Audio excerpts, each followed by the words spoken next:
તો સુરત આંતરરાજ્ય fake currency રેકોર્ડનો પર્દાફાશ। પોલીસે નકલી નોટો સાથે 3 આરોપીઓને ઝડપ્યા છે। લિંબાયત પોલીસે 3.82 લાખની બનાવટી નોટો કરી જપ્ત। સફીફુલ ઇસ્લામ શેખ મોહમ્મદ રાકીબ શેખની ધરપકડ કરવામાં આવી છે। આરોપી તાજમહેલ ઉર્ફે મિલન જયમત મંડલની ધરપકડ કરવામાં આવી છે। માર્કેટમાં 500ની નકલી નોટ વટાવવાનો કરતા હતા પ્રયાસ। પશ્ચિમ બંગાળથી સુરત સુધી ફેલાયેલું છે ફેક કરન્સી રેકેટ। आरोपी सफीफुलनी पूछपरछमां थयो मोटो खुलासो। आरोपीओए कबूल्युं आ नेटवर्कना तार बेस्तान सुधी जोड़ायेला छे। लिंबायत पोलीसे बेस्तान विस्तारमां करी तपास। साहिलनगर स्थित प्लॉट नंबर 38 में पोलीसे पाड्या दरोड़ा।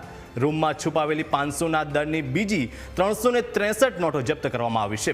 पोलीसे 3,84,500 किंमतनी नकली नोटो करी जप्त। बदलामां वेपारी पासेथी 400 रूपिया जेटली असली करन्सी परत मेळवता आम नकली नोट बजार में पधरावीने तेओ असली रोकड़ एकठी करता हता। शाकभाजी मार्केट, पानना गल्ला अने नानी दुकानों तेमनो मुख्य टार्गेट हतो।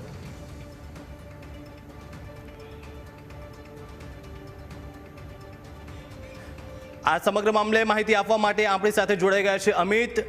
नकली नोटोनो पर्दाफाश करवामां आव्यो छे त्यारे शुं छे वधु माहिती?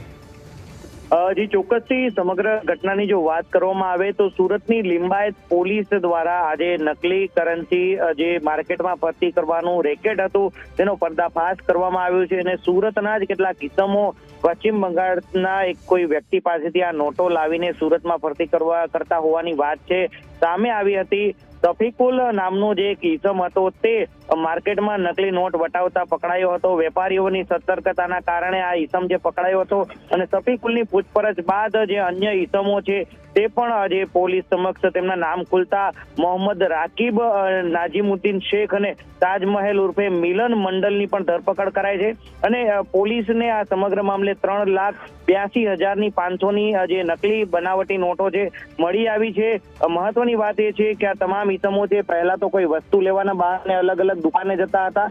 50-100 રૂપિયાની ખરીદી કરી 500 રૂપિયા આપતા હતા અને બાકીના અન્ય રૂપિયા છે તે રોકડામાં મેળવી લેતા હતા। એટલે કે આ જ પ્રકારે 500ના દરની નકલી નોટો માર્કેટમાં ફરતી રહેતી હતી અને હવે પોલીસે આ ત્રણેય ઈસમની વધુ પૂછપરછ કરી છે। કેટલા સમયથી આ લોકો આ ધંધો કરતા હતા, કેટલી નોટ વટાવી ચૂક્યા છે, તે તમામ બાબતો પર હવે તપાસ થશે।